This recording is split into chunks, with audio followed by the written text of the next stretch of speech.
alguém que tem uma capacidade investigativa, como alguém que, aqui o deputado Chico falou sobre dezenas de processos que o senhor já esteve envolvido de alguma forma, o senhor acompanhou a vida política da cidade, ocupou um cargo alto no governo federal, porque o DAS-4 é um cargo alto de cerca de R$10 mil, então vou tratar o senhor de forma muito inteligente. Porque eu acho que essa é a forma respeitosa como uma comissão parlamentar de inquérito pode tratar o depoente. E eu também gostaria que, da mesma forma, o senhor tratasse a gente de forma muito respeitosa e inteligente. Sabendo que nós assistimos todos os vídeos do senhor, sabendo que nós pesquisamos a vida pregressa do senhor, sabendo que nós sabemos o tipo de jornalismo que o senhor faz e cobertura, que é absolutamente opinativo e tem lado. O senhor não fazia um jornalismo independente ou imparcial. O senhor fazia um jornalismo opinativo e defendia muito claramente uma opinião política. Se é que pode se chamar de jornalismo, mas eu vou, respeitando a posição do senhor, colocar esse ponto de vista aqui. Eu digo isso porque, às vezes, parece que nós estamos fora de contexto, que a convocação do senhor aqui não foi feita porque houve uma condenação criminal. E olha que não foi no STF.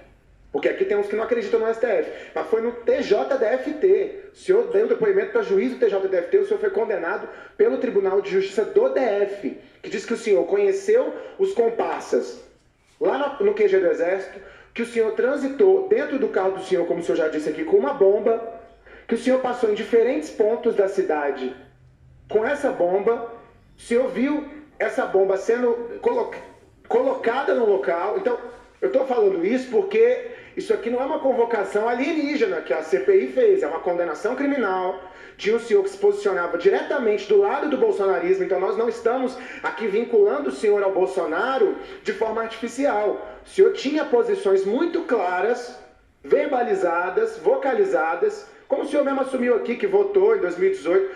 Nós não estamos falando de 2002. 2002 um monte de gente votou no Lula. 2002 era outra conjuntura. Nós estamos falando de 2018. 2018. É disso que nós estamos falando da conjuntura atual brasileira. Então eu acho que eu estou colocando isso aqui até para ser respeitoso esse momento que nós estamos vivendo aqui, de depoimento na casa. Esse é um depoimento central que nós estamos vivendo porque é relacionado a uma condenação que foi feita na justiça. Aí, daqui a pouco eu vou fazer mais algumas observações, mas eu acho que foi importante fazer só esse prelúdio. Porque eu acho que nós temos que ser tratados aqui como parlamentares com muita inteligência. Né? A gente tem que ser tratado como alguém que conhece os casos, que tem investigado cada um dos depoentes. A gente não chegou aqui agora e conheceu o senhor, a gente sabe da história do senhor. Então, acho que é importante isso, né, para dizer que a gente quer que as respostas elas venham com um senso um pouco maior de realidade, né? Para entender o fato aqui que nós estamos fazendo. Primeiro, o senhor obtém renda na sua atividade de redes sociais? Eu digo não o que o senhor ganhava, nós estamos apurando, perguntando aos meios de comunicação que o senhor declarou trabalhar aqui, também qual é a opinião dele sobre isso, mas o senhor obtinha renda, era através de Pix? Qual era o tipo de renda que o senhor obtinha pelas redes sociais? Antes da resposta, eu gostaria de perguntar ao nobre deputado... Não, aqui quem faz as perguntas somos nós. Tá. Então o senhor aqui é mais as respostas mesmo. Tá, tudo bem, me desculpe. Eu obtinha renda até o momento que o meu canal no YouTube foi bloqueado. Isso foi quando? 2021, acho. Finalzinho. De 2021. Então o senhor é remunerado pelo YouTube? O senhor é remunerado pelo YouTube? Não, eu não era remunerado pelo YouTube. Eu recebia valores pequenos pelas visualizações e repercussão do que era produzido. Sim. O canal do senhor era monitorizado? Sim. Sim. Está autorizado a receber dinheiro? Sim. Então o senhor recebia, eu digo do YouTube pelas visualizações, mas era pelo YouTube que o senhor recebia? Sim, também. E o que mais? Os meus trabalhos que eram publicados e vendidos através da agência de notícias e outros jornais que me procuravam, me contratando para prestar serviço. O senhor já falou de alguns aqui, o senhor pode citar de novo a lista de locais que o senhor tinha algum tipo de contratação, era contrato? Eu não tinha vínculo empregatício, não tinha fidelidade, mas eu prestava serviço para quase todos os jornais e revistas, como Veja, Isto É, Caras, Nova Escola, Folha de São Paulo, Agência Estado. Brasil Paralelo? Eu nunca fiz trabalho para o Brasil Paralelo. Não, né? Tá. Não me lembro. Então, esse vínculo se dava como? Tem algum contrato, alguma coisa, alguma comprovação? Contrato de prestação de serviço só tinha com a agência Folha Press. Folha Os Press. outros, eles me ligavam ou mandavam e-mails perguntando... E o senhor recebia sobre como? Não tinha formalização no recebimento? Era tipo um Pix? Era tipo isso, sim. Eu Então não tinha formalização? O senhor, não tinha. Da Veja, o senhor nunca foi formalizado Não. com a Veja, com o Estadão? Não. Nunca teve nenhuma formalização? Prestação de serviço sem formalidade. Tá certo. O senhor trabalhou no Ministério da Mulher e da Família da atual senadora Damares, correto? Sim. Hoje, a impressão que eu tive lendo os jornais, as declarações da senadora, é que alguns momentos ela trata como se mal conhecesse o senhor, em outros momentos talvez alguns insinuam que o senhor seria uma espécie de infiltrado da esquerda, isso surge, né? O senhor é infiltrado? Se infiltrou no Ministério da Damares? Para atrapalhar a gestão dela?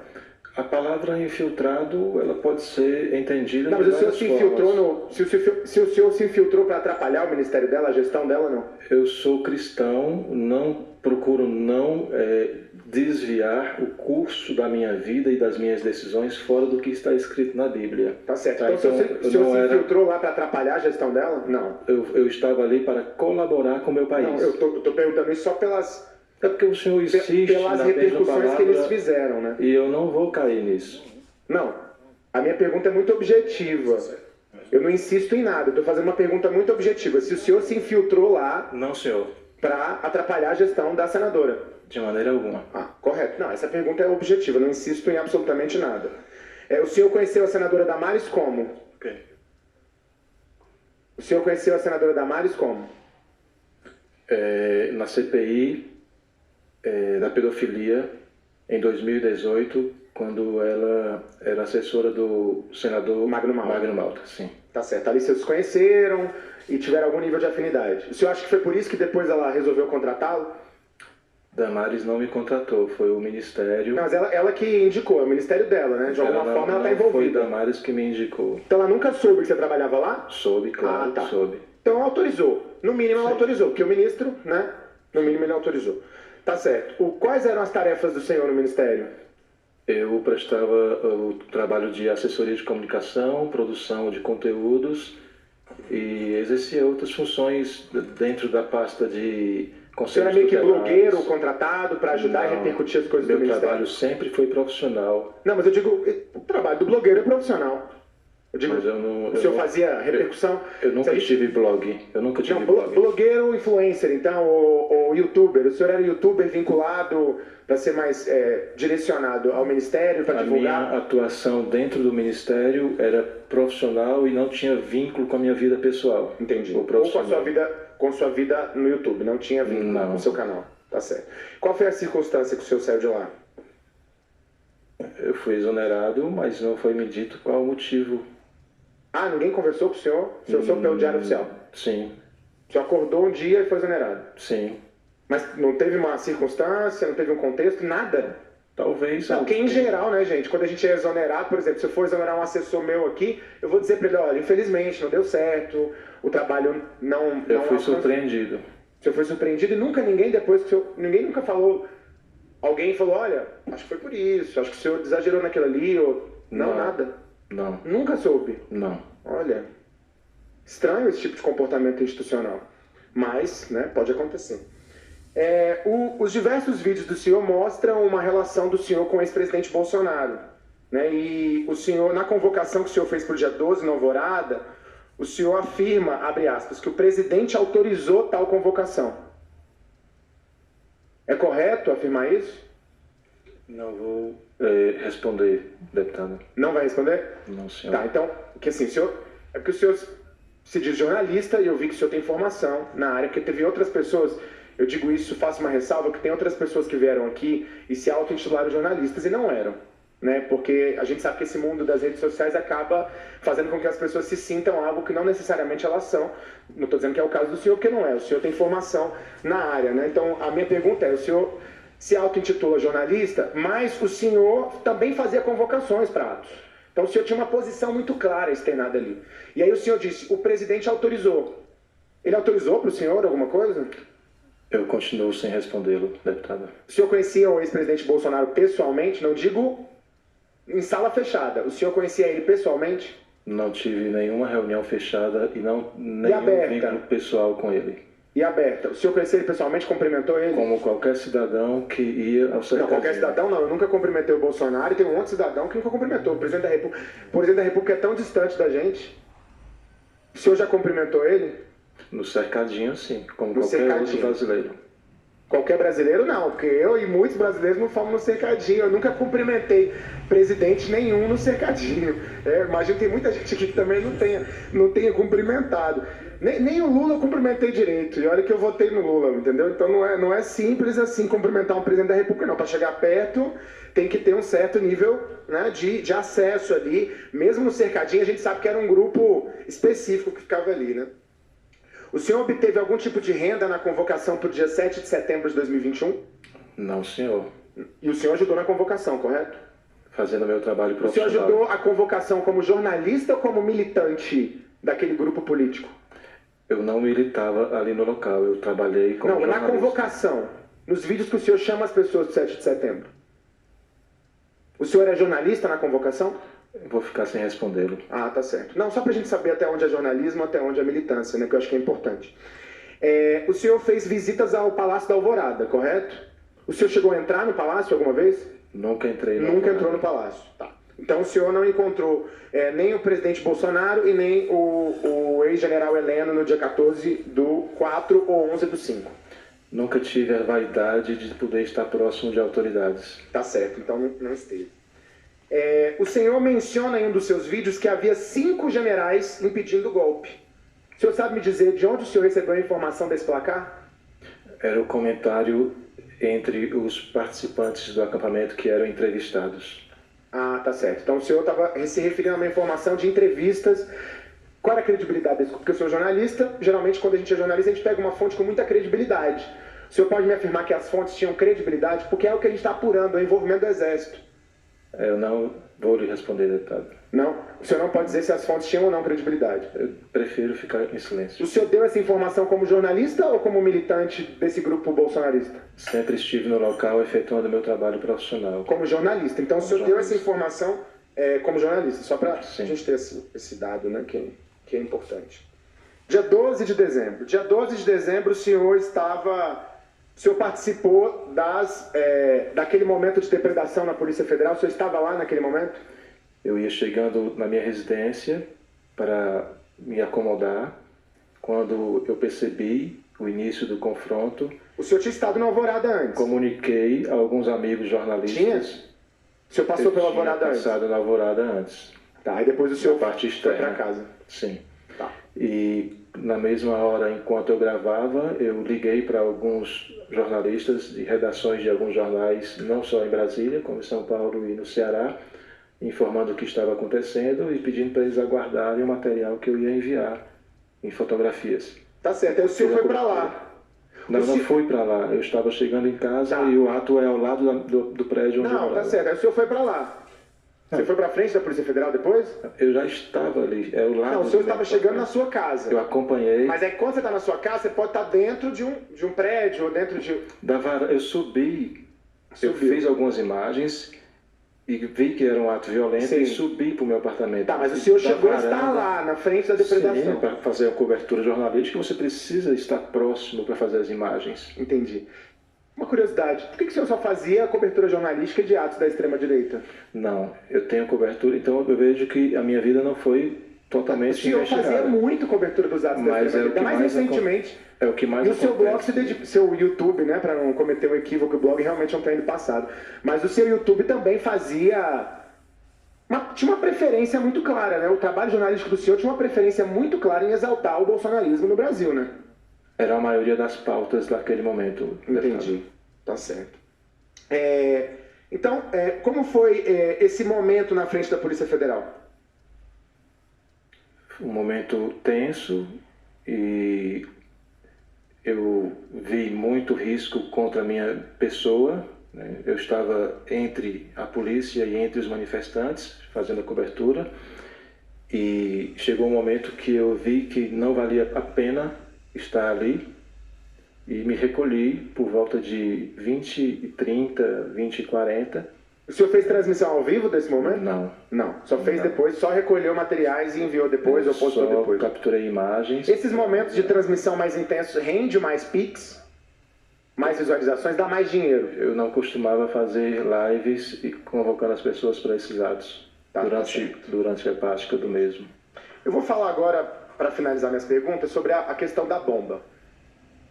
E essa é uma situação muito grave. E aqui não tem nem... Aqui eu imagino que não tenha nem direita nem esquerda nesse caso, porque o senhor participou de alguma forma de uma trama, uma das mais graves que aconteceram nesse processo inteiro, que é uma tentativa de ataque terrorista na região aeroportuária de Brasília. A gente ouviu aqui que isso poderia se estender para uma área de fornecimento de energia e até para a rodoviária do plano piloto. Então isso é muito grave. Isso é muito grave. Vou tratar o senhor como uma pessoa inteligente. Qual era a relação do senhor com o Alan? Nenhuma. Como é que esse senhor foi parar no carro? Às 3h15 da manhã? Não. Eu estava no acampamento e alguém deve ter passado o meu número para ele, porque eu não tinha ele na minha agenda, não o conhecia para ter essa intimidade. Ele me ligou e eu imediatamente pedi que ele procurasse um serviço de aplicativo, que eu não iria levá-lo ao aeroporto. Tá, então peraí, vamos aqui que eu acho que essa cena é importante. Ele te ligou, o senhor nem conhecia? Eu tinha visto ele uma vez durante uma gravação, num almoço, dentro de uma das barracas. Aí o senhor não estava lá no acampamento na hora? Ou o senhor estava? Na hora que ele me ligou, eu estava no acampamento. Que horas era? Afastado dele uns 500 ou 800 metros, mas ele não sabia que eu estava lá. Era que horas era? Meia-noite aproximadamente. Meia-noite, ele te ligou. E aí o senhor falou para ele que não poderia... Aí ele pediu uma carona? O que ele pediu? Perguntou se eu podia levá-lo ao aeroporto. Eu rapidamente pedi que ele pegasse um Uber, até porque eu não o conhecia, não tinha intimidade de levá-lo para onde pediu. E ele insistiu, dizendo que não tinha internet, que não estava conseguindo pedir um Uber. E aí foi quando eu pedi a opinião de uma pessoa que estava ao meu lado, e ela disse: não, eu sempre o vejo aqui, ele é de Belém, eu não vejo problema de você levá-lo. Você pode identificar essa pessoa para nós, o nome? Porque lá nós tínhamos pessoas de todo o Brasil. Tá, então alguém recomendou para o senhor dar carona para o senhor Alan? Sim. O senhor não lembra quem é? Não lembro. Alguém que estava do seu lado passando na hora e o senhor confiou? Passando não, a gente estava ali conversando no local. E aí o senhor resolveu generosamente dar essa carona até o aeroporto, para o Homem-Bomba. Eu sempre tive esse perfil de ajudar as pessoas sem sem desconfiar das pessoas. Entendi. E aí o senhor deu carona para o Homem-Bomba até a região aeroportuária? Ele, a princípio, pediu que eu levasse e deixasse ele no aeroporto. Então ele me convenceu, dizendo que não tinha internet. Só uma dúvida, que horas vocês foram em Taguatinga? Foi antes ou depois do aeroporto? Foi antes. Ah, então primeiro vocês passaram... Eu sou de Brasília, né? E já morei em Taguatinga, muitos anos. Porque para ir para o aeroporto, do QG e Taguatinga, não sei quem é daqui, se pode me ajudar. À direita, né? E aí o senhor foi... É bem à direita mesmo. E aí os senhores foram para Taguatinga... Eu não sabia nem que ali era Taguatinga, porque eu não conhecia. Tá. E aí, mas primeiro ele pediu carona para o aeroporto, aí ele pediu uma passadinha, um puxadinho em Taguatinga? Ele pediu para eu ir com ele em Taguatinga e eu imaginei que ele fosse buscar alguém que ia viajar com ele. Ah, você imaginou, ele não te falou nada. Não, ele estava o senhor é uma das pessoas mais generosas que eu já vi. Ele estava no celular conversando com a pessoa e pediu para ir buscá-la. É uma das pessoas mais generosas que eu já vi dando uma carona. Porque o senhor fez uma curvinha em Taguatinga ali, e depois o senhor nem sabe o que o senhor foi fazer em Taguatinga. Não, o senhor imagina que o senhor foi lá dar uma carona e voltou para o aeroporto de Brasília com o Homem-Bomba. Sim. Tá certo. Senhor Wellington, é difícil, né? Porque assim, eu não acho que o senhor está tratando a gente respeitosamente nesse caso. Eu realmente não acho. Porque assim, para quem é, qualquer um que é do DF, aqui não precisa ser da direita, da extrema direita, quem for aqui, não é possível, que está acreditando nisso. Eu estou um pouco perplexo com esse depoimento, porque a gente sabe quem é o senhor, a gente sabe quais são as posições políticas do senhor. O senhor carregou o Homem-Bomba que ia explodir o aeroporto de Brasília e que disse aqui, inclusive, a ampliação, a amplitude do que podiam fazer como medidas. E o senhor deu uma carona para o aeroporto que passou por Taguatinga. O senhor deu várias voltas no aeroporto. E ele não explicava por que ele não queria descer do carro? Ficar em silêncio, excelência. O senhor disse que ele não explicava, ele ficou dentro do carro do senhor. Isso é uma coisa, assim, para mim está muito óbvio. O que está claro aqui pela condenação, inclusive pelo texto da condenação do Tribunal de Justiça do DF, é condenado. Né? Assim, é algo que a gente precisa ter o mínimo de responsabilidade com o que aconteceu. O senhor fugiu para o Paraguai? Prefiro ficar em silêncio, excelência. Qual dia o senhor fugiu para o Paraguai? Permanecer em silêncio. O senhor sabia que tinha uma bomba com o homem desconhecido que o senhor resolveu generosamente dar carona? Teria me recusado a auxiliá-lo se eu soubesse dessa bomba. O senhor sabia que ele... O senhor não sabia o motivo que ele queria passar em Taguatinga, fazer uma paradinha em Taguatinga logo antes de ir para o aeroporto de Brasília? Permanecer em silêncio. Pessoal, deputados, deputadas, quem está assistindo a gente, isso aqui para mim está muito claro. O senhor, inclusive, chegou a dizer que gravou áudio para seguidores quando estava em fuga, dizendo que havia sido abandonado pelos bolsonaristas. Abandonado por quê? Tinha gente abandonando. Por que agora tem gente insinuando que você era um infiltrado porque o senhor já teve alguma relação com o governo Cid Gomes lá atrás? Por que agora estão insinuando? Por que os bolsonaristas estão insinuando? Então abandonaram mesmo o senhor. Eles abandonaram o senhor porque a versão do senhor não se sustenta de pé. Todo mundo sabe que os últimos anos o senhor se dedicou à direita. Todo mundo sabe que os últimos anos o senhor não se dedicou ao jornalismo, mas a uma militância política no YouTube que era pró-Bolsonaro. É óbvio que aquilo ali era uma militância política, que o senhor convocava para atos, o senhor defendia uma agenda política.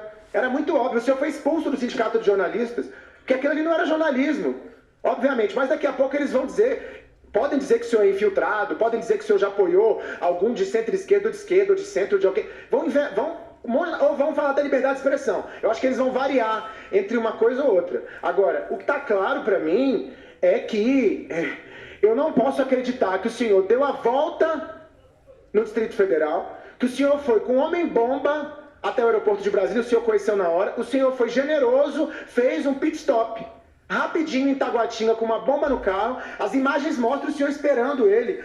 A tornozeleira eletrônica mostra o senhor rodando a região do aeroporto várias vezes. Esse é um nível de generosidade na carona que eu também me considero uma pessoa generosa, mas eu nunca ouvi falar. Agora, isso aqui, deputados e deputadas, eu espero que todos que estão aqui tenham responsabilidade, porque nós estamos falando de uma tentativa de explodir o aeroporto de Brasília. Então, assim, o senhor precisa apresentar provas do que o senhor está falando, sabe? E isso é muito grave. O senhor disse que com dinheiro do Pix, com dinheiro de arrecadação que o senhor recebeu, o senhor nunca comprou drogas ou álcool, como se o maior problema que nós estamos vivendo hoje é tentativa de golpe, não é cervejinha não, entendeu? Quem dera tivesse comprado uma cervejinha com esse dinheiro, mas não tivesse gastado com a gasolina, com um homem-bomba dentro do carro para ir no aeroporto de Brasília, quem dera. Então, assim, acho que a situação é muito grave e eu espero que meus colegas dessa CPI tenham muita responsabilidade, inclusive o relator, porque nós estamos defendendo aqui o povo do Distrito Federal. O povo do Distrito Federal. Eu não faço condenação prévia, o senhor vai ser julgado no Tribunal de Justiça, já foi julgado em uma instância, deve ser julgado no Supremo Tribunal Federal, mas eu quero dizer para o senhor que a tese que o senhor defendeu aqui, não sei qual é a linha de defesa, para mim, do meu ponto de vista, não convenceu em nada. Eu não saio daqui convencido que o senhor é um santo que não sabia de nada e foi generoso, sabendo quem o senhor é, sabendo o que o senhor defende, sabendo as posições que o senhor tem externado nos meios de comunicação, sabendo que o senhor fugiu da justiça para o Paraguai, sabendo que o senhor se escondeu, sabendo que o senhor descumpriu, inclusive o horário que podia estar na rua com a tornozeleira eletrônica. Então, do meu ponto de vista, eu não estou convencido e acho que é grave o que está acontecendo aqui. Muito obrigado, presidente.